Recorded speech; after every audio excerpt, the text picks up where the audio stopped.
Hi, this is Layla and Isabella of the Unamuno Authors Series, here to welcome you all, getting very cozy with our 3 poets for our lucky number 27 reading.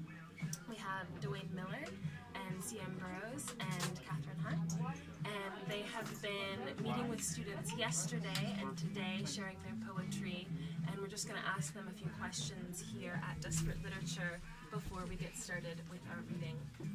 And so one question that I always like to ask our visiting poets and writers of nonfiction is, what impressions has Madrid given you so far? I know that you have been living here for a while already, but have you been able to work it into your work, or do you think that it's going to come out in any poems or things?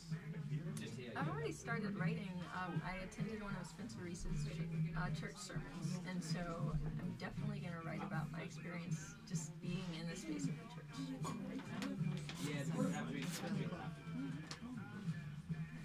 Well, we were talking about this a little bit earlier today, but I'm just confounded by the beauty and the history here, but also by the fact that Spain is a country that's in decline. As I mentioned earlier, the population of the country started to decline almost 10 years ago. Madrid has lost 100,000 people, so you have this juxtaposition of this great artistic heritage and a very energetic city, but also a society that is demographically in decline.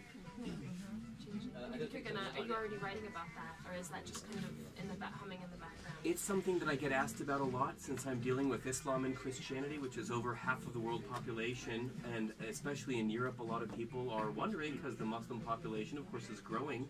So this is something that I get asked about a lot, and I have worked on it, got a little bit of it in this book, and hoping to write some additional material on that, yes. So I know that you're a filmmaker, and so I wanted to kind of know what, how that kind of works with your writing, and if there's if those are in conversation, or if they inform one another, or yeah, I think they do in some ways.